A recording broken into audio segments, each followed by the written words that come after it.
Di sebuah gang sempit pinggiran kota, berdirilah sebuah rumah kontrakan kecil dengan dinding kusam. Disitulah Iman tinggal bersama istrinya, Melanie, dan putri kecil mereka, Zahra. Hidup mereka sederhana, bahkan cenderung pas-pasan. Setiap pagi, sebelum matahari terbit, Iman sudah berangkat bekerja sebagai buruh bangunan. Tubuhnya kurus tapi kekar karena terbiasa mengangkat semen dan batu.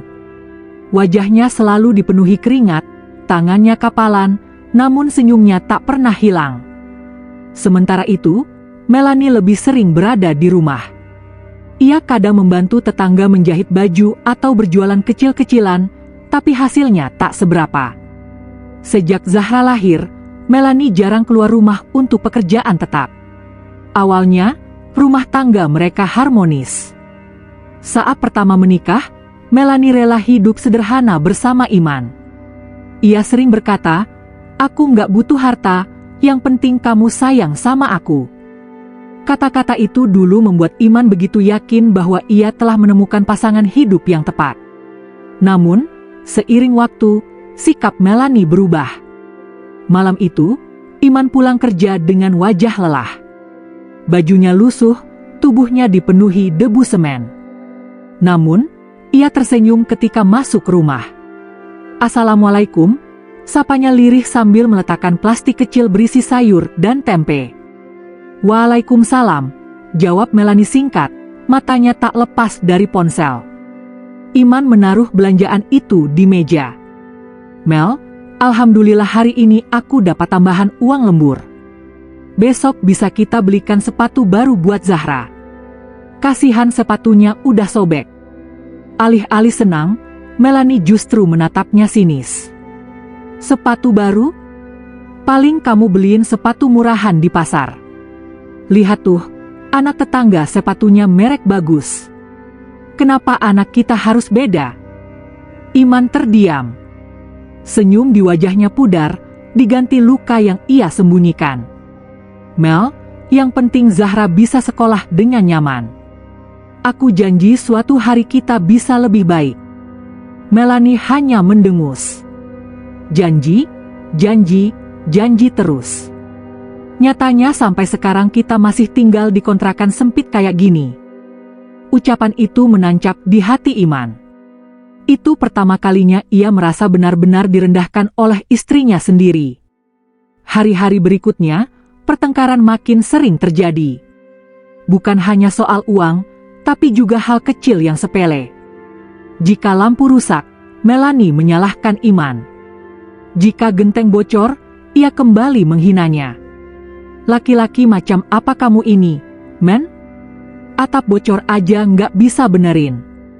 Suami orang lain bisa segalanya, kamu cuma bisa pulang bawa badan capek." Iman berusaha menahan emosi. "Aku pulang malam karena kerja, Mel. Aku cari uang buat kita. Kalau aku pulang cepat, kamu mau makan apa?" Namun, Melanie tak peduli. "Aku nyesel nikah sama kamu. Salah pilih aku ini." Iman hanya bisa menunduk. Di dalam dirinya, ada cinta yang masih besar untuk Melanie. Tapi setiap kali ia mendengar hinaan itu, hatinya perlahan terkikis. Melanie mulai sering keluar rumah dengan alasan ketemu teman lama atau ada arisan. Ia pulang larut malam, berdandan rapi, memakai parfum yang jarang ia gunakan. Iman mulai curiga, tapi ia tak berani bertanya terlalu jauh. Setiap kali ia mencoba menyinggung, Melanie malah balik membentak. "Jangan sok jadi suami pengatur, men. Kamu aja nggak bisa nafkahin aku layak, sekarang mau larang aku keluar?" Iman hanya diam. Ia takut jika terlalu keras, rumah tangga mereka akan benar-benar hancur. Ia memilih menahan sakit sendiri. Namun, di balik diamnya, ada rasa takut. Ia merasa perlahan kehilangan istri yang dulu ia cintai sepenuh hati. Suatu malam, Zahra yang baru berusia 6 tahun bertanya polos kepada ayahnya. "Ayah, kenapa ibu sering marahin ayah? Ayah salah apa?" Iman tercekat. Ia menatap mata anaknya yang bening, lalu memeluknya erat. Zahra sayang, ayah nggak salah. Ibu juga nggak salah. Kadang orang dewasa cuma lagi capek. Kamu jangan sedih, ya. Ayah janji akan selalu ada buat Zahra. Air mata Iman jatuh diam-diam. Ia sadar, luka di hatinya sudah dalam. Tapi ia berusaha menutupi semuanya demi anak kecil yang tak berdosa. Dan malam itu, untuk pertama kalinya, ia mulai berdoa bukan hanya untuk keluarganya, tapi juga untuk kekuatan menghadapi masa depan yang mungkin jauh lebih berat. Pagi itu, suasana rumah kontrakan kecil di pinggir kota dipenuhi aroma nasi goreng sederhana yang dimasak Iman. Sejak subuh, ia sudah bangun untuk menyiapkan sarapan Zahra. Sementara Melanie masih terlelap, wajahnya berbalut masker kecantikan. Iman menatap piring di meja makan. Zahra, ayo makan dulu. Ayah harus berangkat kerja lebih pagi. Baik, Yah, jawab Zahra ceria. Tak lama, Melanie keluar kamar dengan wajah masam. Ia menatap meja makan dengan tatapan sinis. Hanya nasi goreng? Ayah kamu itu nggak bisa apa-apa selain masak makanan murahan. Aku bosan, men, tiap hari makanannya gini terus. Iman menahan diri. Mel, aku cuma sempat masak seadanya. Aku pikir lebih baik Zahra sarapan dulu sebelum sekolah. Udah, potong Melanie kasar. Kamu itu nggak pernah berubah. Hidupmu segitu-gitu aja. Laki-laki lain bisa bawa istrinya ke restoran, kasih tas mahal, kasih perhiasan. Kamu? Kasih aku apa selain capek dan janji kosong? Kata-kata itu membuat Zahra menunduk. Gadis kecil itu tahu, sebentar lagi ayah dan ibunya akan bertengkar. Malam harinya, Iman baru pulang kerja dengan tubuh penuh debu dan keringat. Ia membawa sekarung beras yang ia beli dengan gaji harian. Dengan wajah lelah tapi lega, ia masuk ke rumah. Namun begitu ia membuka pintu, matanya langsung menangkap pemandangannya membuatnya tercekat. Melanie duduk di ruang tamu bersama seorang pria berpakaian rapi, wajahnya tampan, mobil mewah terparkir di depan rumah. Iman menahan napas. Ini, siapa, Mel? Tanyanya lirih. Melanie menoleh santai, lalu tersenyum sinis. Ini Arman, teman lamaku. Laki-laki sukses, bukan buruh bangunan macam kamu. Iman merasakan dadanya diremas. Mel, kenapa kamu bawa laki-laki lain ke rumah kita? Melanie bangkit, berdiri angkuh di hadapan suaminya. Karena aku bosan sama kamu, men. Aku capek hidup miskin. Aku pengen hidup enak. Kamu nggak bisa kasih itu semua. Arman bisa. Dia tawarin aku kerja, tawarin aku hidup yang layak. Kamu bisa apa? Iman terdiam, wajahnya memucat. Aku berusaha, Mel. Aku kerja keras tiap hari. Aku rela hujan-hujanan, panas-panasan. Apa itu nggak cukup? Melanie mendengus. Cukup. Kamu pikir aku bisa hidup cuma dengan cinta?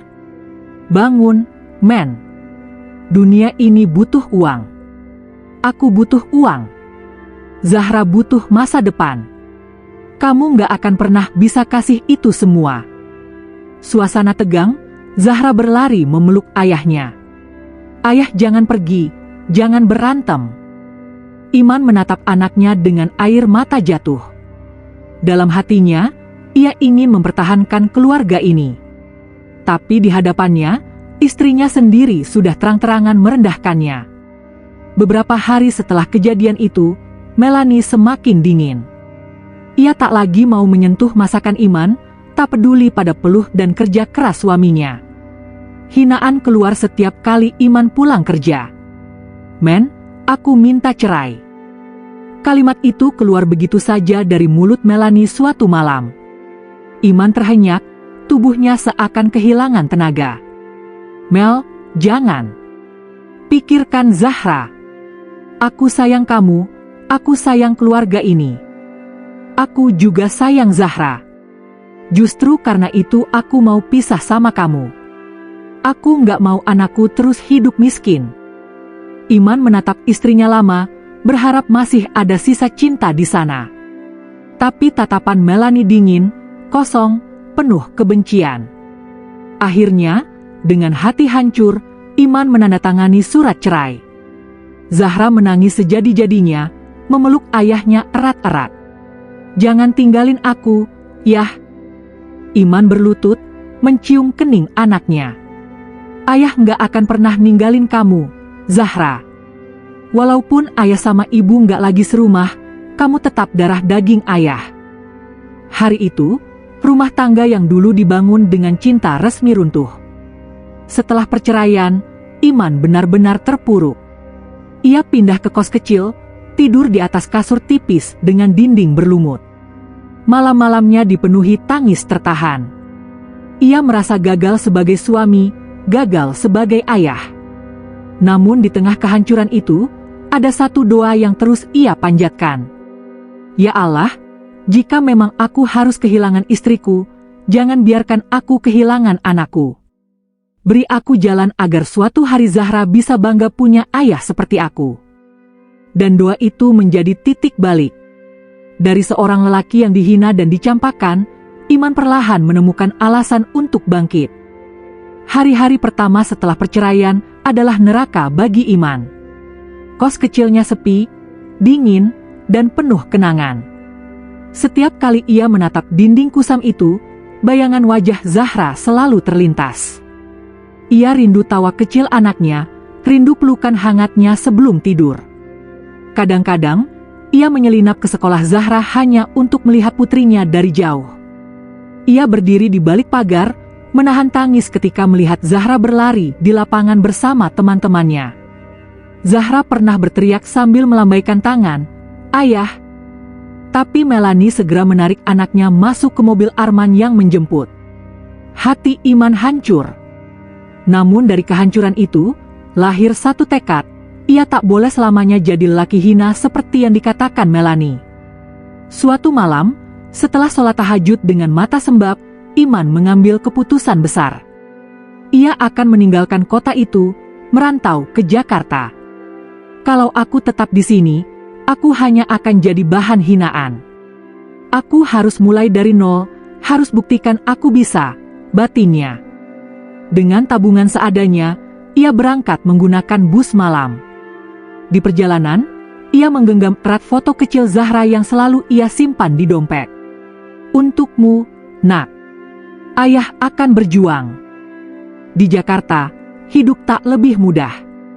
Iman tidur di masjid selama beberapa minggu, makan dari hasil kerja serabutan. Ia pernah jadi kuli panggul di pasar, jadi tukang parkir, hingga jadi pengantar galon. Setiap kali lelah hampir membuatnya menyerah, ia teringat wajah Zahra. Ingatan itu menjadi bahan bakar yang membuatnya terus melangkah. Suatu sore, ketika ia sedang mengangkat galon ke sebuah warung, seorang pria paruh baya menatapnya. "Kamu kuat juga, Nak. Badan kurus gini tapi semangat kerja tinggi. Namamu siapa?" "Iman, Pak. Kalau kamu mau, ikut saya kerja di bengkel. Gajinya nggak besar, tapi kalau kamu rajin, saya ajarin jadi teknisi mesin." Tawaran itu menjadi pintu baru dalam hidup Iman. Bengkel kecil itu milik Pak Darto, seorang montir tua yang bijaksana. Dari beliau, Iman belajar bukan hanya soal mesin, tapi juga soal disiplin, ketelitian, dan kesabaran. "Mesin itu kayak hidup, men," kata Pak Darto suatu sore. "Kalau rusak, jangan langsung dibuang. Cari tahu dulu masalahnya, pelan-pelan perbaiki. Sama kayak manusia. Kalau jatuh, jangan langsung nyerah."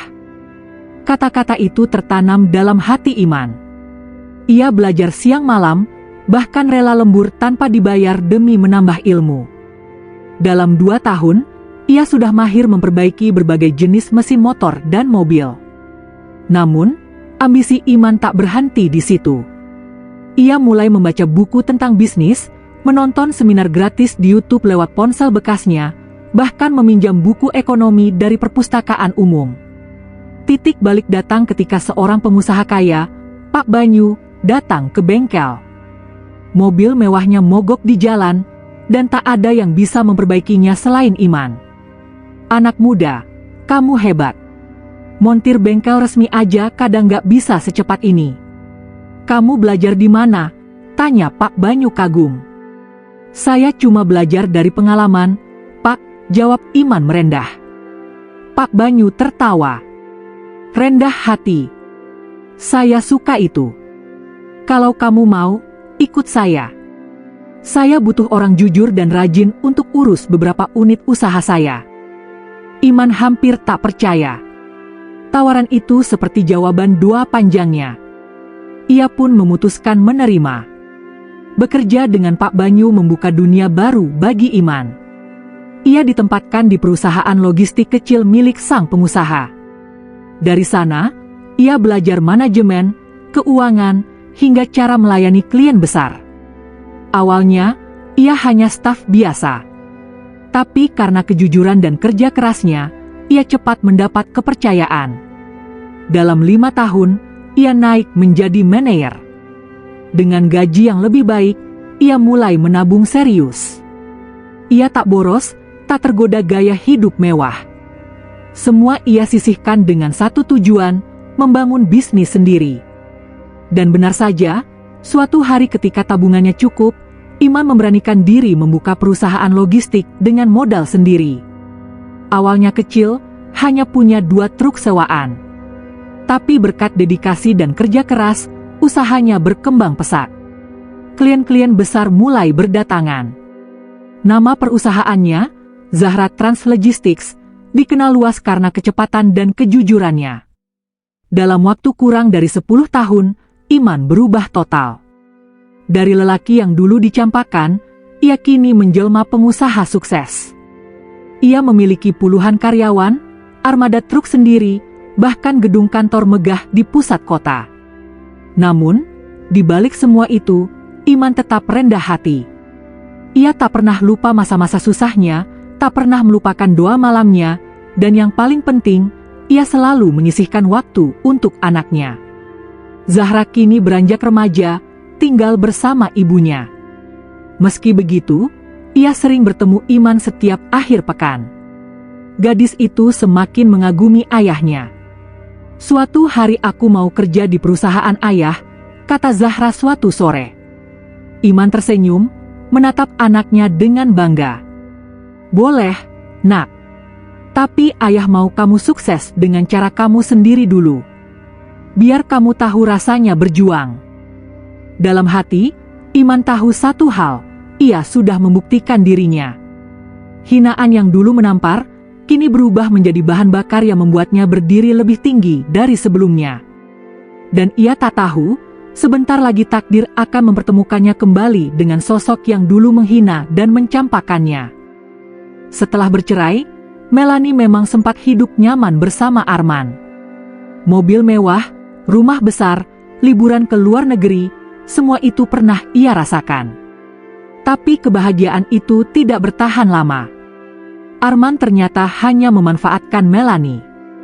Setelah puas bersenang-senang, pria itu meninggalkannya untuk perempuan lain yang lebih muda. Rumah yang ia tempati pun ternyata bukan miliknya, melainkan rumah sewaan atas nama perusahaan Arman. Dalam waktu singkat, Melanie jatuh miskin. Tabungannya habis untuk membayar gaya hidup mewah. Pekerjaan tetap pun ia tak punya, karena terlalu lama bergantung pada uang Arman. Kini, di usia 35 tahun, ia harus memulai lagi dari nol.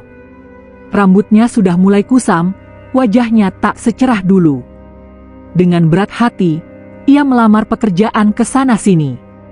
Tapi kebanyakan perusahaan menolak karena persaingan ketat dan usianya yang tak muda lagi. Sampai suatu hari, ia mendengar kabar tentang sebuah perusahaan logistik besar bernama Zahra Trans Logistics. Namanya harum, terkenal profesional, dan sedang membuka lowongan staf administrasi. Melanie melihat brosur itu dan bergumam, "Mungkin ini kesempatan terakhirku." Hari wawancara tiba. Melanie datang dengan pakaian sederhana, membawa map berisi CV seadanya. Tangannya bergetar, keringat dingin membasahi pelipis. Di ruang tunggu, ia duduk bersama pelamar lain. Pikirannya kacau. Kalau aku ditolak lagi, aku harus bagaimana? Tak lama, seorang HRD memanggil namanya. Ibu Melanie, silakan masuk. Melanie melangkah masuk ke ruang wawancara. Ruangan itu luas, ber-AC, dindingnya dipenuhi penghargaan. Di balik meja besar, duduklah seorang pria berjas rapi, tampan, berwibawa. Melanie hampir tak percaya dengan matanya sendiri. Itu Iman. Ya, pria di depannya adalah suaminya dulu. Lelaki yang pernah ia hina habis-habisan. Lelaki yang dulu dicampakkan karena dianggap tak berguna. Namun kini, Iman tampil dengan aura berbeda. Wajahnya tenang, tatapannya tajam, penuh percaya diri. Silakan duduk, kata Iman datar. Suaranya tegas, tak ada lagi kelembutan penuh luka seperti dulu. Melanie duduk dengan tubuh gemetar. Iman, ini benar kamu? Iman menatapnya tajam. Iya, saya Iman, direktur utama perusahaan ini. Hening panjang menyelimuti ruangan. Melanie menunduk, wajahnya merah padam. Air matanya mulai menggenang. Aku nggak nyangka, suaranya bergetar. Kamu bisa sampai sejauh ini. Iman menyandarkan punggung, tangannya terlipat di dada. Dulu kamu bilang aku laki-laki gagal. Kamu malu punya suami miskin. Kamu pilih pergi. Sekarang, kenapa kamu ada di sini? Melanie terisak. Aku butuh pekerjaan, men. Hidupku jatuh. Aku salah. Selama ini aku salah menilai kamu. Aku menyesal. Iman menatapnya lama. Dalam hatinya, luka lama berputar kembali. Hinaan, cemooh, air mata Zahra. Semua itu pernah menghancurkannya. Namun, di saat yang sama, ia sadar satu hal. Ia sudah berdiri di puncak, sementara Melanie jatuh di titik terendah. Aku nggak dendam, Mel, kata Iman pelan tapi tegas. Tapi aku juga nggak bisa melupakan apa yang kamu lakukan dulu. Kamu buang aku seperti sampah, hanya karena aku miskin. Kamu lupa bahwa kesetiaan lebih berharga dari uang. Melanie menangis makin keras. Aku tahu, aku sadar sekarang. Tapi bisakah kamu kasih aku kesempatan? Aku cuma butuh kerja, men. Bukan lagi jadi istri kamu. Aku cuma ingin bertahan hidup. Iman menghela napas panjang. Ia menatap Melanie, lalu berkata, baiklah. Aku akan kasih kamu kesempatan. Tapi ingat, bukan karena aku masih cinta. Aku lakukan ini karena aku ingin Zahra tahu, ayahnya bukan lelaki pendendam. Sejak hari itu, Melanie resmi bekerja di perusahaan milik Iman. Statusnya hanyalah staf biasa, sementara Iman adalah pemimpin besar yang dihormati semua orang. Setiap kali melihat Iman berjalan dengan gagah, didampingi manajer dan karyawan yang hormat padanya, hati Melanie perih. Ia sadar, dialah yang dulu membuang berlian berharga, hanya karena terpesona kilau kaca. Suatu sore, ketika semua orang pulang, Melanie sempat menghampiri Iman di ruang kerjanya. Iman, suaranya lirih. Aku tahu aku nggak pantas. Tapi izinkan aku bilang satu hal, aku bangga padamu. Dan aku menyesal pernah menghina dan meninggalkanmu. Iman hanya tersenyum tipis. Terima kasih, Mel. Semoga kamu belajar dari kesalahanmu. Hidup ini berputar, dan kita menuai apa yang kita tanam. Melanie menangis terisak, sementara Iman berjalan keluar meninggalkannya. Di luar gedung, Zahra sudah menunggu ayahnya. Gadis itu tersenyum cerah. Ayah, Semua orang di sekolah cerita kalau perusahaan ayah hebat banget. Aku bangga jadi anak ayah. Iman memeluk putrinya erat. Air mata bahagia menetes. Terima kasih, Nak. Semua ini ayah lakukan buatmu. Biar kamu gak pernah merasa rendah seperti dulu ayah direndahkan. Di kejauhan, dari jendela kantor lantai 2, Melanie melihat pemandangan itu. Hatinya hancur sekaligus lega. Ia sadar, Iman bukan lagi lelaki yang bisa ia hina. Ia kini lelaki yang menjadi kebanggaan. Dan di sanalah cerita itu berakhir. Suami yang dulu dihina dan dicampakkan, kini berdiri sebagai pemenang. Sementara yang menghina harus menunduk di hadapannya.